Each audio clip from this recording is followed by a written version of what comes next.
हमारे पास जो आज का केस है वो वाडिया हॉस्पिटल का है, जो बताना बहुत ज़रूरी है लोगों को कि गवर्नमेंट हॉस्पिटल में कैसे इलाज होते हैं। अगर आपका बच्चा एनआईसीयू में हो तो नर्सों के भरोसे पे मत रहिए, डॉक्टरों के भरोसे पे मत रहिए, अपनी भी जिम्मेदारी निभाइए आप। ये चाह रहे हैं कि हमारे साथ जो हुआ हुआ है, मगर हमारे दूसरे लोगों के साथ ऐसा ना हो। जी हामिद भाई, क्या हुआ था, कैसे बच्चा कहाँ जन्म लिया, जब थोड़ा सा ब्रीफ बताएंगे? जी ज़रूर। हमारे बेटे का जन्म साबू सिटी हॉस्पिटल में हुआ था जी। शायद बॉम्बे में। यानी आप एक हार्ट के बच्चे को जिसका प्रोसीजर हुआ है, बलून हुआ या कुछ भी हो, और जो एनआईसीयू में उसको हाथ में उठा के कुछ भी सपोर्टिंग कुछ भी नहीं था। नहीं, कुछ नहीं। जैसे ही मैं 9:45 को गई हूँ, दूर से देख रही थी कि ऑक्सीजन में वो लाइन आती है ना, वो थी। हार्ट रेट भी कुछ नहीं था, वो माइनस माइनस था पूरा। तो मैं भागकर उसके पास गई थी, भाग के गई तो वो ऐसे ही था पड़ा हुआ, वाइट पैचेस आ गए थे पूरे उसके ऊपर। और वहाँ पे डॉक्टर अपेक्षा थे जो 2 बेड छोड़ के दूसरे बेबी को देख रहे थे।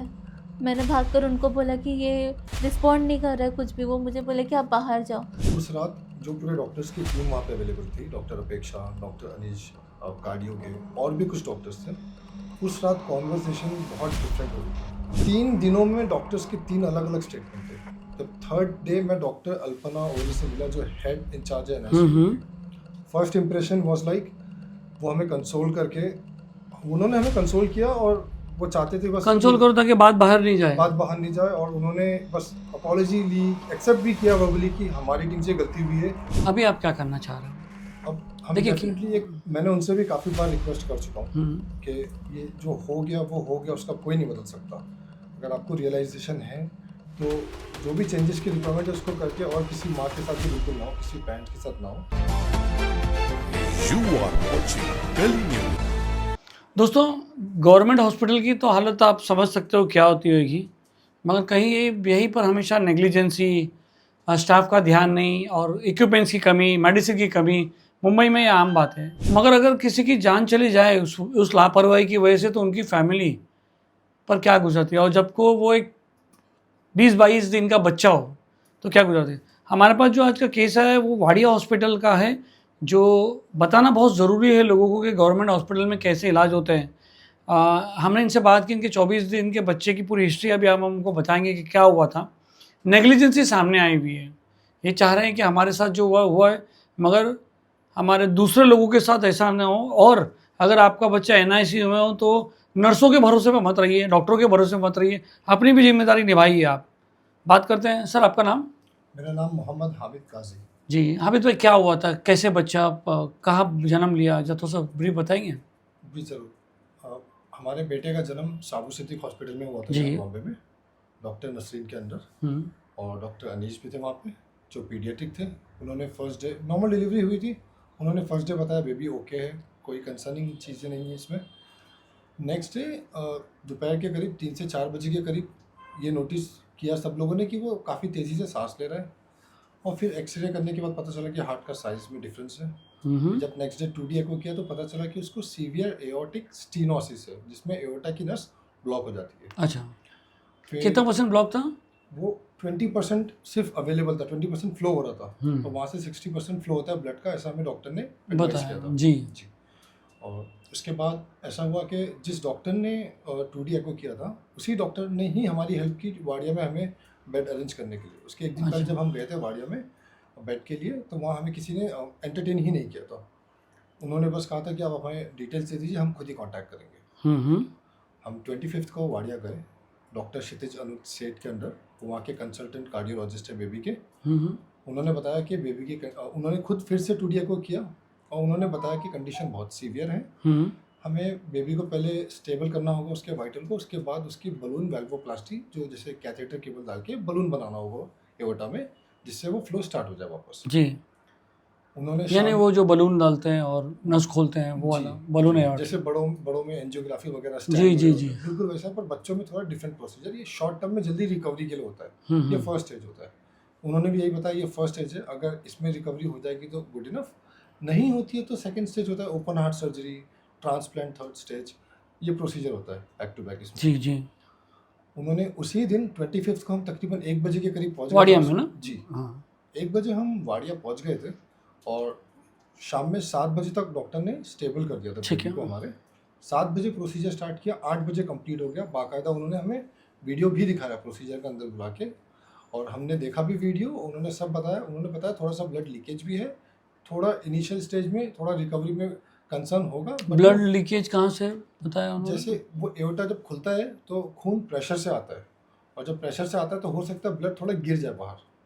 ये उन्होंने खुद बताया था, हमें पता है ये हो सकता है, पर और ये हुआ भी बेबी के साथ। पर उन्होंने बताया कि ये नॉर्मल है। ये बहुत ज़्यादा ऐसा कंसर्निंग चीज़ नहीं है, हम्म, ये थोड़ा वक्त लगेगा। जैसे अब उसे 5 दिन लगने वाले ठीक होने के लिए, तो वो 7 दिन लगेंगे। इतना ही डिफरेंस होगा थोड़ा टाइम का, पर वो हो जाएगा। उसके बाद से बेबी NICU में आ गए। नेक्स्ट 48 आवर्स क्रूशल उन्होंने बताया, ऑब्जर्वेशन चलेगा। हमने कहा ठीक है। 48 आवर्स तक के सब अच्छा ही हुआ। और फिर उसके बाद उन्होंने फिर बार बार जैसे उसको IV लगा रहे थे ना, तो उस वजह से ऐसा हो गया, तो उसके बॉडी में कहीं पे भी ना नस बिल्कुल ही नहीं मिल रही थी। इसलिए उन्होंने डिसाइड करा कि वो पिक लाइन डालेंगे। जैसे सेंटर लाइन बड़ों में डाली जाती है यहाँ से, वैसा बच्चों में पैर से डाली जाती है। वो आर्टरी में जाती है, वेन में नहीं होती है। आफ्टर ये प्रोसीजर के बाद। प्रोसीजर के तकरीबन 1 हफ्ते बाद ये हुआ। हम्म, फिर डॉक्टर ने, जो कार्डियोलॉजिस्ट थे, उन्होंने ये भी बताया कि बेबी बहुत छोटा है अभी, जब वो 2 वीक्स का हो जाएगा उसके बाद उसे ओरल मेडिसिन देंगे, अब तक कि ऐसे ही चलते रहेगा। तो हमने कहा ठीक है। फिर 2 हफ्ते बाद जब उसे ओरल मेडिसिन स्टार्ट किया, उन्होंने बताया था कि हम लाइट डोज देंगे। नहीं, ये जो सेंट्रल लाइन लगाया है, ये सेंट्रल लाइन का फिर क्या रिजल्ट आया? इस सेंट्रल लाइन लगाने का इनका मेजर रीज़न ये था कि बार बार उसे हम हर ब्लड टेस्ट या हर चीज़ के लिए बार बार इंजेक्शन नहीं लगानी होगी उसे। नहीं नहीं, आईवी हमेशा लगाते थे ना, तो आईवी आउट हो जाती है बार बार, अच्छा, बच्चे लोग तो वो वेन मिलती नहीं है। तो बराबर। इसलिए पिक लाइन लगाए थे कि वो रहेगा एटलीस्ट 1 वीक तक का।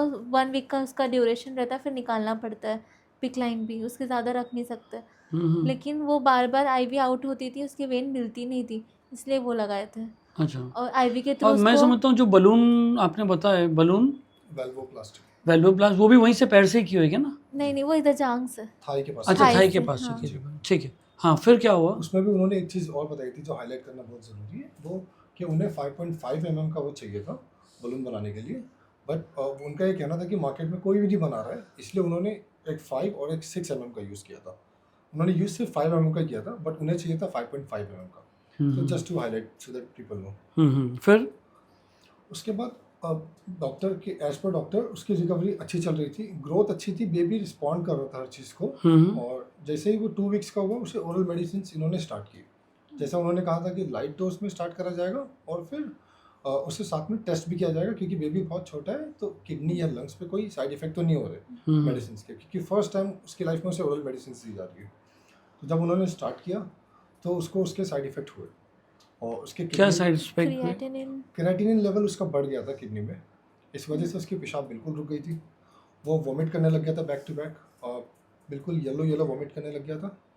फिर इन्होंने वॉमिट की दवा स्टार्ट करी, और क्रेटिनिन को ठीक करने के लिए इन्होंने उसके भी एंटीबायोटिक स्टार्ट कर दिया, जी। जो कि इन लोगों ने कवर कर भी लिया। पहले येलो वॉमिट हो रही थी, और उसके बाद उसे वाइट वॉमिट होने लगी, जो नॉर्मल दूध की होती है, which was a good sign. और वो सब ठीक होने लग गया था। उसकी 2 दिन तक उल्टी भी बिल्कुल रुक गई थी। 3 दिन 3 दिन हाँ। 48 आवर्स तक की उल्टी ऑलमोस्ट रुक ही गई थी बिल्कुल। जो पेशाब का एक कंसर्न था बच्चे का, 7 घंटे 8 घंटे के गैप में वो पेशाब कर रहा था, और बहुत कम क्वांटिटी में कर रहा था, जैसे करना चाहिए उसे। इनफैक्ट एक इंस्टेंस ऐसा भी हुआ था जब शाम में डॉक्टर लोग आके बात कर रहे थे कि फिर से कैथेटर केबल डालना होगा। एक इंस्टेंसेस पे उसे कैथेटर केबल डाला गया था पेशाब की जगह से, पेशाब निकालने के लिए। लड़का था ना? जी, बच्चा। लड़का था। और फिर सेकेंड टाइम भी वो बिल्कुल बात ही कर रहे थे, बट लकीली अल्लाह का शुक्र है वो हो गया।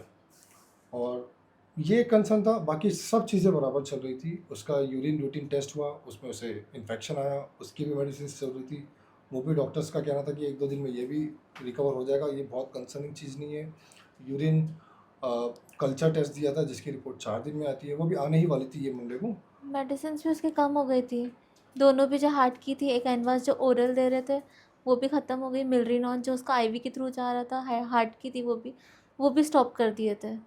एक्यूट हार्ट फेलियर की मेडिसिन उसे ऑलरेडी दी जा रही थी। उसकी रिकवरी इतनी अच्छी होने की वजह से ये मेडिसिन उसकी ऑलरेडी कार्डियक ने बंद कर दी थी।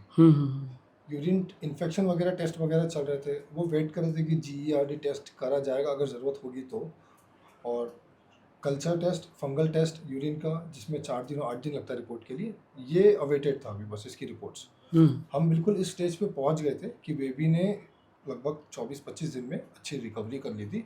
हम नेक्स्ट एक हफ्ते के अंदर एक्सपेक्ट कर रहे थे वो डिस्चार्ज का टाइम आने ही वाला है। उन्होंने बोले भी थे काउंसलिंग तो में। हॉस्पिटल की गलती क्या पर मतलब आपको लग रही है, आप बताइए जरा क्या। अच्छा, फीडिंग का बताइए, आप फीडिंग कैसे करते थे आप बच्चे को? फीडिंग मैं लेकर जाती थी खुद का। हाँ। और स्टार्टिंग में तो वो ट्यूब IFT ट्यूब होती है, इन्फेंट फीडिंग ट्यूब होती है, उसके थ्रू देते थे इंजेक्शन से उसका। फिर उसके बाद वॉमिटिंग इश्यूज हो गए तो इन्फ्यूजन से जाने लग गया था। हर कितनी दिन में फीडिंग देते थे आप उसको, बच्चे को? Every 2 hours. तो ये जब हार्ट का प्रोसीजर होता है तो वहाँ पर कभी फीडिंग रिस्ट्रिक्शन किया था कि कम देना ज़्यादा देना, नहीं। ऐसा कुछ था?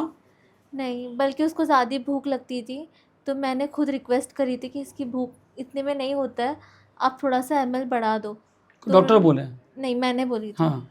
तो उन्होंने बोला हाँ ठीक है, कोई प्रॉब्लम नहीं। स्टार्टिंग में बोले थे कि हाँ हार्ट पे प्रेशर आएगा, बट बाद में जैसे रिकवरी होने लगी तो उन्होंने खुद बोले कि हाँ ठीक है, कोई बात नहीं, बढ़ा सकते हैं।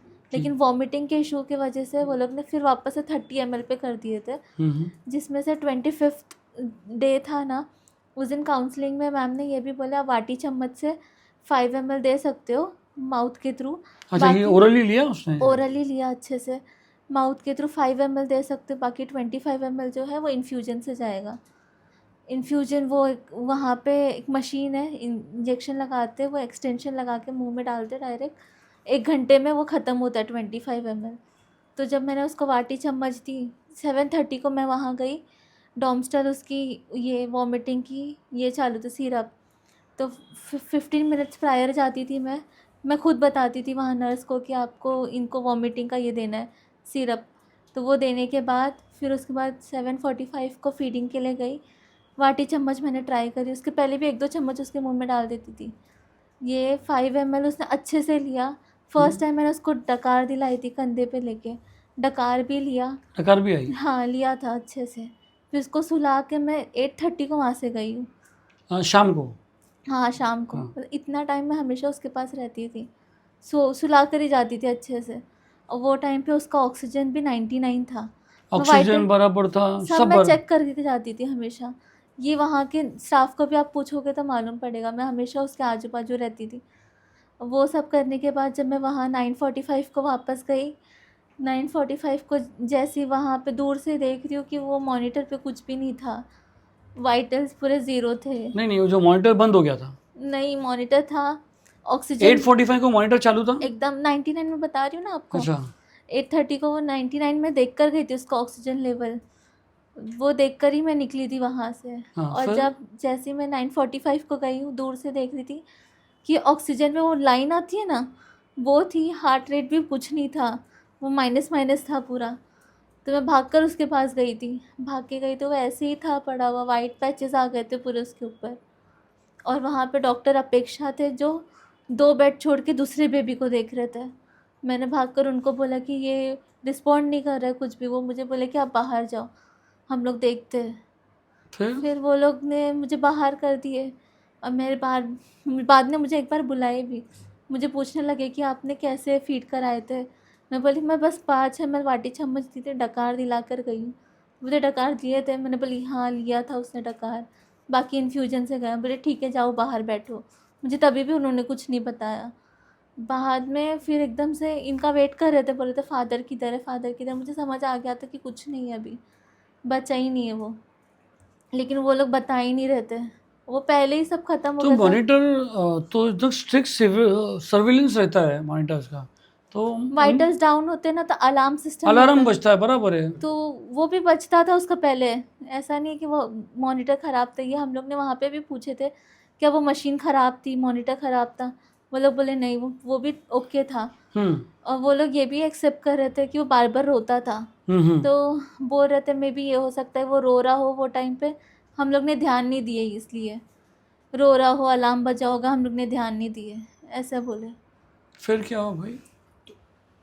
डॉक्टर्स को बिल्कुल भी नहीं पता था। जब मेरी वाइफ अंदर गई ना तो उन्होंने डॉक्टर्स को बताया। नहीं, मैं समझता हूँ NICU यानी बच्चों का NICU हो जाता है और ICU आदमियों का रहता है। जी मैं भी ICU में था तो वो 24 आवर्स मॉनिटरिंग रहता था। जी ज़रा भी यहाँ पर मॉनिटर कुछ होता था वो वहाँ कुछ पर भी अंदर से फ्लक्चुएट होता है हाँ तो वो पता चलता अलार्म आता अलार्म है। बजता है, तो वहाँ पर ये सिस्टम उन लोगों को मालूम ही नहीं। अगर आप नहीं देखते तो लोग और भी नहीं देखते। नहीं देखते, वाइट पैचेस आ गए थे, मतलब अगर वो काफ़ी नहीं टाइम जाती हो अंदर तो चुका शायद था। उनको पता भी नहीं चलता। और वो जब वो पहुंची अपने बेबी के पास तो ऑलरेडी उसकी बॉडी में कलर चेंज हो चुका था, वाइट पैचेस आ चुके थे उसके पैर अच्छा पे। ये बताइए मेरे को कि आपने जो फीडिंग मुंह से की 5% जो हाँ, आप बता रहे हो 5 ml। 5 ml, वो इसके पहले भी आपने कई बार किया कि फर्स्ट टाइम था? नहीं नहीं, इसके पहले मैंने 1-2 चम्मच ऐसे उसके मुंह में, वो रोता था ना, मुंह से उसको कुछ मिलता नहीं था, 1-2 चम्मच ऐसे उसके मुंह में डाल देती थी। इतना सा और स्पून ये भी रहता है डॉक्टर वो। प्रिस्क्राइब ही था, ऐसा नहीं था कि खुद से ही लिया हुआ हाँ, था। डॉक्टर्स ने मुझे बोला 1-2 हो स्पून सकता है ओके ही है। Is not addicted to that feeding और वो लंग्स में चले गया हो दूध, ऐसा भी हो सकता है। नहीं, एक्सरे काफ़ी बार हो चुका है उसका, हम्म। 2D एको काफ़ी नहीं बार आई एम हो टॉकिंग चुका अबाउट है। Verbally feeding. हाँ, वर्बली फीडिंग जब से हुआ है, वो स्टार्ट एक्सरे में आप डॉक्टर ने देखोगे ना। किया था और जब जरूरत थी उन्होंने कहा अभी नहीं देना है, फिर जब वापस देना उन्होंने खुद ही कहा। तो जी जितनी बार ये इंस्ट्रक्शन हुआ है ये सब वहाँ के मैंने खुद डॉक्टर से के थ्रू ही कुछ हुआ भी है। नहीं करी थी, उनके बोलने पे ही मैंने जो भी दी उनके बोलने पे दी थी। इवन रिसेंटली जो 2D एको हुआ था 2-3 दिन पहले ही, है ना, आपका कहने में 2D को नॉर्मल, सब ये Everything बलून वो भी normal। नॉर्मल, सब नॉर्मल था। उसका KOB का सोनोग्राफी भी था, ये किडनी, यूट्रस और ये ब्लैडर का, क्योंकि तो यूरिन मेन सब ओके था। जी मेन फॉल्ट आपको लग रहा है कि वो लोग अगर टाइम पर देखते अगर मॉनिटर, अलार्म बज जाता अलार्म बजता तो तो वो शायद आपने पूछा वो नहीं ये revive- बंद था, मशीन बंद थी कि क्या नहीं, था? बंद था ही नहीं सर, मैं खुद देख रही थी वहाँ पे, प्रोब उसके पैर में लगा हुआ था, वो माइनस माइनस इसलिए दिखा रहा था क्योंकि उसके अंदर ऑक्सीजन बचा ही नहीं था कुछ अच्छा आप बता रहे थे आप एक्सरे के लिए भी लेके गए थे बच्चे को भी। एनआईसीयू? सोनोग्राफी सोनोग्राफी के लिए। तो एनआईसीयू का बच्चे को सोनोग्राफी के लिए आप कैसे लेके गए थे? हाथ में लेके कर गई थी। क्यों उन लोग ने कुछ वो नहीं दिया? वो लोग बोले कि बच्चा अभी एकदम नॉर्मल है, अभी एकदम मतलब स्टेबल है, आप लेकर जा ऐसा सकते तो हो। अलाउड नहीं है एनआईसीयू के बच्चे को बाकी डायरेक्ट एक हाथ में दूसरा देने। बेबी 2D एको के टाइम पर भी मैं ऐसे बिल्कुल, लेकर गई जब थी। हम 2D एको जिसका के लिए हार्ट प्रोसीजर हुआ है उस बच्चे को नॉर्मल बात है, जो आईसीयू का है उसको डायरेक्ट ऐसा कि ये चल के चले जाए ऐसा नहीं होता है, ये has to go under a doctor. बिल्कुल, जब 2D एको के लिए भी ले गए थे उस वक्त भी ऐसा ही हुआ था। 2 बेबी गए थे एक साथ, एक हाँ। हमारा बेबी था और एक और बेबी था। तो उस बेबी को प्रॉपर्ली उन लोगों ने स्ट्रेचर ट्रॉली पे ले पे, गए थे, ट्रॉली बराबर, पे तो ले गए आपके बेटे को क्यों नहीं थे। लेके उस गए? वक्त वो- 2D एको के लिए भी बेबी को इनके वो हाथ बोल में रहे लिया थे था। वो तो मैंने फ्लूइड कहा पे कि है। ऐसा क्यों? इसके स्ट्रेचर का तो इन्होंने भी बताया कि डॉक्टर ने कहा कि नहीं आप ऐसे ही लेके जा सकते हो। नहीं, डॉक्टर ने बोला कि वो फ्लूइड पे है दूसरा बेबी, क्योंकि उसका सब बंद था, MRI भी कराना है, लेकिन मॉनिटर नहीं था उसका भी साथ में। यानी आप एक हार्ट पेशेंट, हार्ट के बच्चे को जिसका प्रोसीजर हुआ है, बलून हुआ या कुछ भी हो, और जो एनआईसीयू में उसको हाथ में उठा के कुछ भी सपोर्टिंग कुछ भी नहीं था, नहीं, कुछ नहीं, वो कितनी खाली देर एक पहले ट्यूब थी उसके मुंह में जो फीडिंग के रहती ये है बस। उसके टाइम ऑफ जो डेथ बता रहे हैं उससे कितने देर पहले की बात है? ये ये सोनोग्राफी तो सेम डे पे हुआ था। सेम डे पे 3 हुआ, 3 Same घंटे पहले day की पे। बात होगी मुश्किल से। 3 हाँ, घंटे पहले। लेकिन दो आज नहीं, 2-3 मैं बता आपको क्या लगता है, मतलब 12 आपके हिसाब से बजे। क्या नेग्लिजेंसी आपको सामने आ रही है? क्योंकि जो प्रोसीजर आप बता रहे हो उसमें तो बच्चा नॉर्मली सब आ रहा है, ये तो कोई एक्सपर्ट ही बता सकता है कि ये चित्ते से छोटे की बच्ची की जो वो बलून बस एटोनॉमी इतनी हुई है, बात थी कि वो लोग समझ रहे थे बच्चा स्टेबल है, वो रो रहा है तो वो आप रोने भी दो। समझ रहे थे ना, बच्चा तो नहीं, रिस्पॉन्ड वो सही रो कर रहा रहा है। था। जब उसके वाइटल्स लेकिन- चेंज हुए तो उन लोगों को लगा कि सब नॉर्मल है, वो ऐसे ही रोता है, तो उन्होंने ध्यान नहीं दिया और उनके बस उतनी सी लापरवाही में वो सब अब कुछ वो हो गया। NICU में है, उनकी रिस्पॉन्सिबिलिटी पे मैं छोड़ कर गई थी। अगर नहीं कर सकते उसके तो ऊपर भी मुझे- आप इतना ध्यान देते हो, जाना हाँ। करना वहाँ देखना। के स्टाफ से लेके डॉक्टरों ने क्या कहा जो आपने? जी, अब जैसे जैसे मैं पहुंचा हूँ डॉक्टर से बात करने के लिए, उन्होंने सिर्फ एक रीज़न बताया कि एस्पिरेशन की वजह से हुआ है, दूध उसकी लंग्स में चले गया था, हमने पाइप कैसे गया दूध? हाँ, उन लोगों ने वो बोल रहे थे कोई- वॉमिट किया उसने, लेकिन बाहर नहीं आया, अंदर के अंदर वापस से रिफ्लक्स हो गया। और लास्ट 48 आवर्स से उसने वॉमिट नहीं किया था। दूध के 15 मिनट पहले भी उसे मेडिसिन दी गई थी वॉमिट की, बट 4 टाइम डॉक्टर्स का उसकी कहना था डॉम्स्टल चल रही थी। ऑलरेडी ये सब कंट्रोल हो चुका था 2 दिन पहले ही, पर फिर भी उनका कहना था उसने वॉमिट किया, वो रिफ्लेक्स अंदर ही अंदर हुआ। और उनका ये भी कहना था कि नाक में हर तरफ से दूध आ गया, उल्टी का दूध आ गया था, लंग्स में भी चले गया था, और जब इन्होंने वो IFT पाइप निकाला जो उसके मुंह में था तो अंदर भी सब दूध था। ये उनका स्टेटमेंट था, ये हमको भी नहीं पता और हम भी नहीं जानते, क्योंकि जब और ये उसने देखा- डॉक्टर से भी हम लोग ने पूछा कि हाँ ठीक है, अगर ये एस्पिरेशन हुआ है, अगर आपने वो टाइम पर अटेम्प्ट किए होते तो क्या रिवाइव कर लेते? बोलते हाँ, ऐसे भी केसेस हुए, लेकिन बहुत कम ऐसा चांस हुआ है कि नहीं कर पाते, वो हो ही जाते रिवाइव। जिस रात ये इंसिडेंट हुआ है ना, उस रात जो पूरे डॉक्टर्स की टीम वहाँ पे अवेलेबल थी, डॉक्टर अपेक्षा, डॉक्टर अनीश, कार्डियो के और भी कुछ डॉक्टर्स थे, उस रात कॉन्वर्सेशन बहुत डिफरेंट हो रही थी। क्या डिफरेंट हो रही थी? डिफरेंट ये हो रही थी कि वो कोई भी एक्सेप्ट करने को ये रेडी नहीं था कि हमने देखा ही नहीं कि ऐसा कुछ हुआ करके। कोई ये एक्सेप्ट करने को रेडी नहीं था कि मतलब हमने देखा ही नहीं कि उसके वाइटल्स गए, ऐसा कुछ हुआ। सब बस एक ही बात पे लगे थे कि उसको एस्पिरेशन हुआ है और अलग अलग मेडिकल रीजंस देके कंफ्यूज कर रहे थे। मैंने किसी से भी कोई गलत बात नहीं की, सबसे पोलाइटली बस जानना चाहा कि एग्जैक्टली क्या हुआ। अब तक तो सब ओके वो था। तो आपको हक है जानना। और हमने फिर हम उनसे कितनी भी बात कर रहे थे ना, तो वो नए डायरेक्शन में लेके जा रहे थे बातों को, और डॉक्टर एरोगेंस भी अनिश- लेके आ रहे थे इन बिटवीन। तो हमें लगा कि इस टाइम हम इनसे लड़के कुछ भी करेंगे, हमारा बच्चा अब नहीं आ सकता है वापस। तो हमने पसंद किया कि हम लड़ना नहीं अभी, पहले फिलहाल जो है- नहीं लड़ना। फिलहाल नहीं लड़ना, पहले जो करंट जो सिचुएशंस को समझना है और आगे देखना बहुत जरूरी जी है। जी। हमने उसके हिसाब से हमने फॉर्मेलिटी की, जो भी उनके बिल क्लियरेंस वगैरह थे वो सब करके हम बिल, ये तो म्यूनसिपालिटी स्कूल है ना, म्यूनसिपालिटी हॉस्पिटल है। बिल सेमी तो ट्रस्ट है, इन्होंने तो अच्छा खासा बिल बनाया था हमारा। हाँ हाँ। हमने वो सब क्लियर किया और कितने का बिल हुआ था? हमारा बिल लगभग 1,30,000।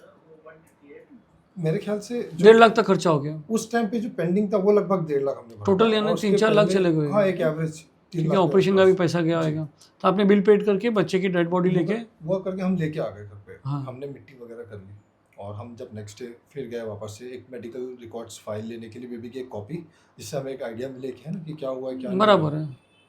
तो हम जब उस टाइम गए तो उस टाइम हमने डॉक्टर अपेक्षा और डॉक्टर सुमा से हम मिले, दोनों एनआईसीयू में। डॉक्टर सुमा 5 साल से इंस्टीट्यूट में है, टेन्योर है। डॉक्टर अपेक्षा आरएमओ न्यू जॉइंट ट्रेनी है। डॉक्टर सुमा, उनको जब पता चला हम आए, वो आए, दोनों हमसे मिले। उन्होंने क्लियरली वर्बली एक्सेप्ट किया उनकी गलती थी, और डॉक्टर सुमा ने क्लियरली कहा कि अगर हमने देखा होता तो हम डेफिनेटली उसको बचा लेते। ऑब्वियसली अगर अलार्म बजता, बाकी सब तो अल्लाह के हाथ में, मगर कोशिश तो की जा सकती थी कि भाई कुछ हुआ है। एटलीस्ट कोशिश तो करते वो। हाँ, मालूम ही नहीं पड़ा। अगर आप नहीं देखते तो शायद और आधा एक घंटा नहीं पता बिल्कुल, चलता। बिल्कुल। अच्छा, आपने जब उस ये देखा टीवी पे स्क्रीन, जो उनका स्क्रीन है उस पर ब्लैंक था, वो तो मैं डोर से देख रही थी। और बच्चे का बॉडी कैसे हो गया था पूरा पूरा? वाइट, उसके पैर पेट यानी पे ब्लड पूरा कहीं नहीं पहुंचा था उसको? वाइट हो गया था ऑलरेडी वो पूरा। बराबर। अच्छा, कॉज ऑफ डेथ क्या दिया है इसमें डेथ सर्टिफिकेट में? GERD, इन्होंने जीईआरडी बताया है। रिफ्लक्स होता है? डिजीज, वही उसको, जबकि उसका टेस्ट भी नहीं हुआ था। उसका टेस्ट प्लान था, अगर वो वॉमिटिंग उसकी और 24 आवर्स में होती तो GERD मंडे को करने वाले थे उसका टेस्ट, और उसका Majorly वो उन्होंने कॉज भी दे aspiration ही दिया बताया नहीं, majorly। आपने क्या बताया कि मंडे। GERD हाँ, हुआ नहीं था वो? नहीं, टेस्ट नहीं हुआ तो था। फिर आपने बोले नहीं, ये क्यों लिख के दे रहे हैं? बोले तो वो बोलते हैं कि ये डॉक्टर अनीश ने लिख के दिए, वो accept करने कार्डियोलॉजिस्ट को ही के नहीं अंडर रेडी है है। कोई भी चीज। बोलते Second day उनको हमारी नहीं जब बात पता। हुई इनसे, अभी आप क्या करना चाह रहे हो? अब हम देखिए डेफिनेटली मैंने उनसे भी काफ़ी बार रिक्वेस्ट कर चुका हूँ कि ये जो हो गया वो हो गया, उसका कोई नहीं बदल सकता। अगर आपको रियलाइजेशन है तो जो भी चेंजेस की रिक्वायरमेंट है उसको करके, और किसी माँ के साथ ये बिल्कुल ना हो, किसी पेरेंट के साथ ना हो। बराबर।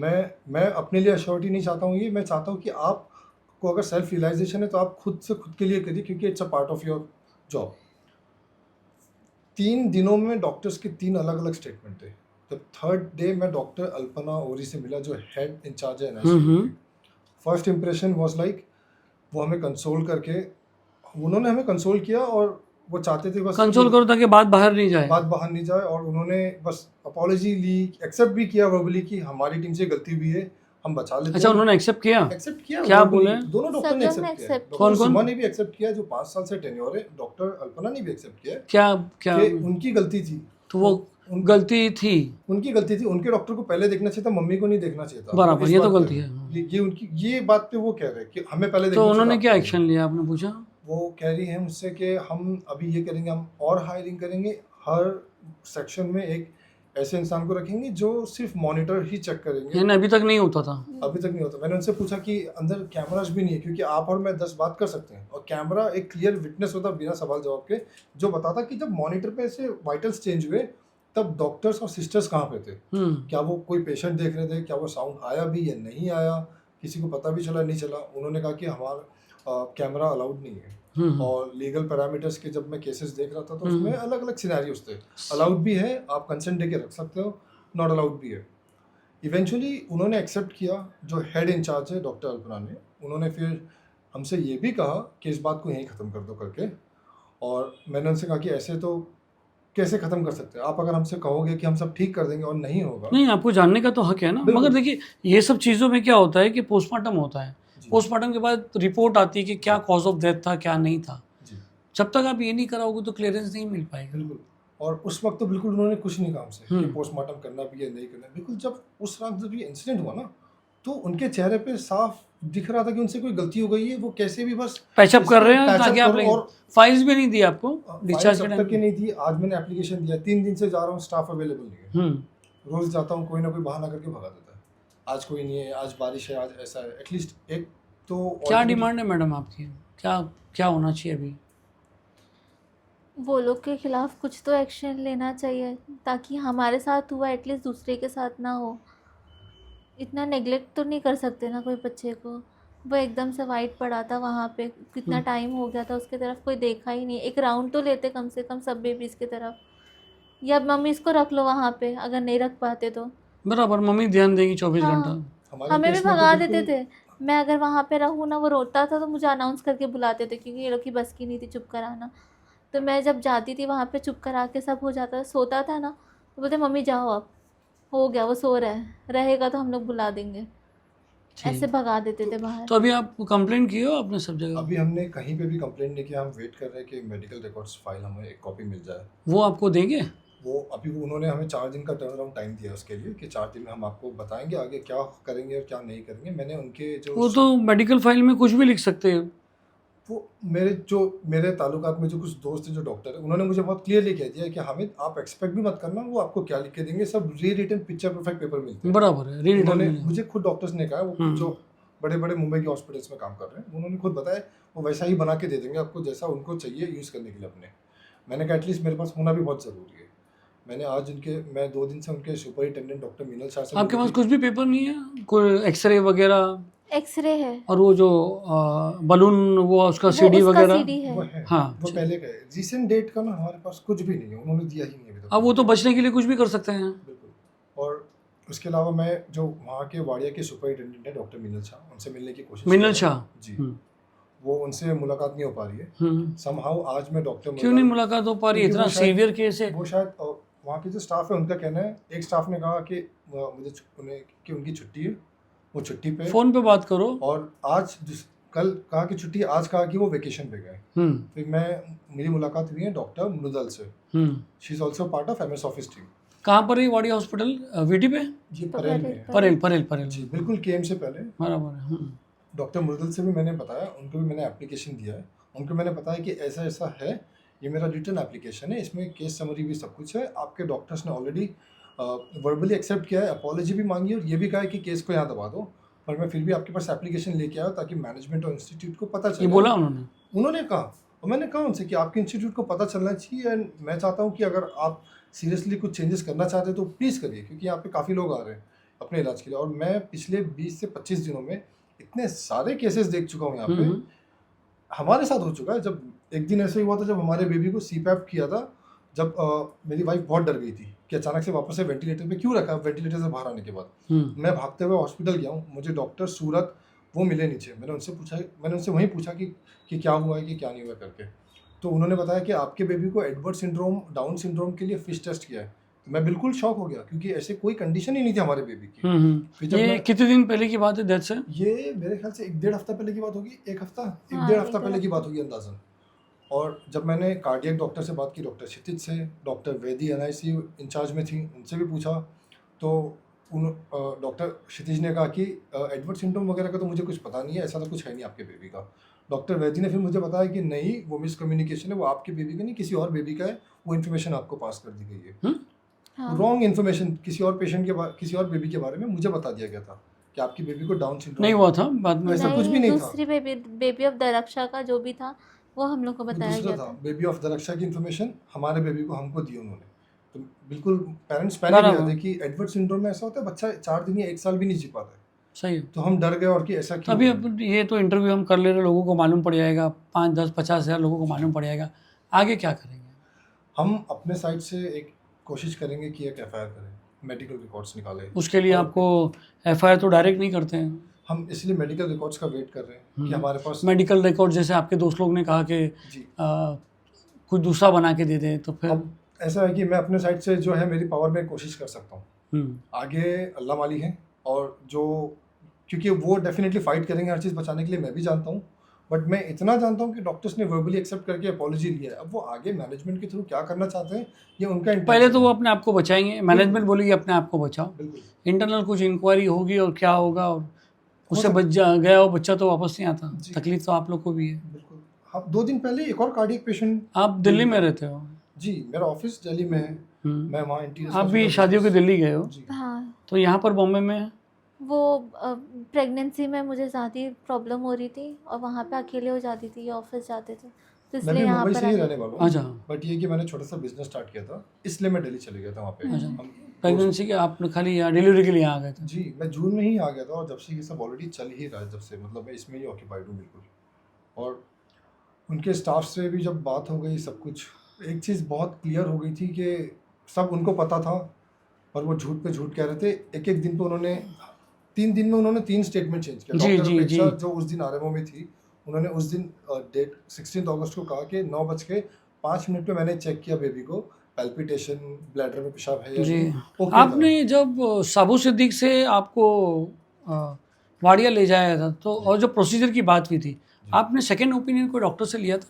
हमने वहाँ पे उस डॉक्टर से बात की थी, हमारी साबू सिद्दीक में जो पीडियाट्रिक डॉक्टर थे वो खुद नहीं, मैं ऐसा- हार्ट प्रोसीजर की बात कर रहा हूँ जी कि जनरली एक आदमी हार्ट प्रोसीजर होता है तो एक रिलेटिव्स या कोई दूसरे फैमिली फ्रेंड डॉक्टर से पूछता है कि भाई ये एक छोटा सा बच्चा है, 2 दिन का बच्चा है, 3 दिन का बच्चा है, इसको ये बलून सही रहेगा या नहीं रहेगा, ऐसे बात की थी आपने? हमने स्पेसिफिकली किसी डॉक्टर के ऑफिस में जाके कंसल्ट नहीं किया था, बट हमने डॉक्टर से ऐसे बात की थी जैसे हर किसी के ताल्लुकात में कुछ ना कुछ ऐसे डॉक्टर्स होते हैं जो अच्छी जगह, जैसे मेरे ताल्लुकात में कुछ लोग हैं जो कोहिनूर हॉस्पिटल में काम कर रहे हैं, ग्लोबल हॉस्पिटल में मेरी खुद बहन वो डॉक्टर है वहाँ पे। अच्छा। तो हमने इन लोगों से कंसल्ट करके रेफरेंस लेके उनके थ्रू और इन्फॉर्मेशन निकाली थी। हमारी एक फ्रेंड है वो खुद ऑलरेडी साइन हॉस्पिटल में डॉक्टर है, जी। तो हमने उन लोगों के थ्रू रेफरेंस दिया था। ऐसा everything was normal? Everything was normal. सबने बताया कि ये फर्स्ट स्टेज है, ये फर्स्ट स्टेज है शॉर्ट टर्म रिकवरी का। अगर ये फेल होता है तो ओपन हार्ट सर्जरी होती है, अच्छा। और वो भी फेल होता है तो ट्रांसप्लांट होता है। ये स्टेजेस है, और एक और 4th स्टेज था, वो एग्जैक्टली मुझे नहीं पता, अभी याद नहीं है, क्योंकि हमारा तो फर्स्ट स्टेज में सब हो गया था, अल्लाह का शुक्र था, तो हम बिल्कुल वेट कर रहे थे कि सब ऐसे ही चलेगा। अच्छा, तो दोस्तों ये जो नेग्लिजेंसी बताई जा रही वाडिया हॉस्पिटल की कि मॉनिटर में पता नहीं चला, इनको हक तो है कम से कम ये आगे ये कंप्लेन कर देंगे, एफआईआर लिखाने की बात करेंगे, मगर मेडिकल नेग्लिजेंसी केस में जब तक पोस्टमार्टम नहीं होता है तब तक जो है रिपोर्ट्स नहीं आती कि क्या कॉज ऑफ डेथ था, क्या नहीं था। और कहीं ना कहीं जिसके बच्चे के इंतकाल हो गया, 20-22 साल के बच्चे की डेथ हो जाती है, माँ बाप को ऐसा लगता है या उनकी फैमिली को लगता है कि इनका पोस्टमार्टम नहीं होना चाहिए, बच्चे को तकलीफ़ होगी या वगैरह वगैरह रहता है। तो यही बात यहीं पर आके, इसके पहले भी जितने भी मेरे इंटरव्यूज़ है, मैंने कहा था कि जब तक पोस्टमार्टम नहीं होता है तब तक वो डॉक्टर को सज़ा नहीं मिलती है। अब इसमें गलती स्टार्ट से है साबू सिद्दीक के डॉक्टर्स की है कि जिन्होंने वहाँ भेज दिया वाडिया में जो बलून हुआ है 2 दिन के बच्चे पे, उस पे है कि वो बच्चे को बिना सोनोग्राफी के लिए भेज दिया गया था, ऐसे ही हाथ में दे के, बहुत सारी चीज़ें हैं, और अल्टीमेटली जो है वो डेथ हो गई। और बहुत जो तकलीफ़ है वो इनको, मैं कुछ भी बोल दूँ, आप बोल दो, अल्लाह की मर्ज़ी है, मगर साथों साथ जिनके साथ होता है उनको बहुत तकलीफ़ होती है, सोच के तकलीफ़ होती है, पल पल नहीं गुजरता है कि अभी मेरा बच्चा मेरे सामने था और 1 घंटे में, आधे घंटे में उसकी बॉडी पूरी वाइट हो गई, और किसी की गलती की वजह से ये गलती दोबारा ना हो करके ये आए हुए हैं, और किसी बच्चे के साथ नहीं हो। और मैंने इसके इंटरव्यू से पहले भी कहा था कि जो पेरेंट्स अगर एनआईसीयू के बाहर रहते हैं और कितना दादागिरी करते हैं, अरे अंदर मत आओ एनआईसीयू में, ये मत करो, अरे तुम जिम्मेदारी तो लो, तुम जिम्मेदारी तो लो, ऐसे नाटक करते हैं वो क्या अंदर नहीं घुसने का, ये नहीं करने का। अरे मैं तो कहता हूँ कि अभी आप लोग की भी ड्यूटी है कि आप लोग भी देखा करो, नर्स को देखा करो कि बैठ के चेटिंग तो नहीं कर रही है, वहाँ पर सिस्टम ख़राब है कि नहीं ख़राब है, ये देखना भी बहुत ज़रूरी है। तो बहुत बहुत शुक्रिया भाई आपका, आके दूसरे लोगों को ये करने के लिए बहुत बहुत शुक्रिया। सालिम शेख, गली न्यूज़।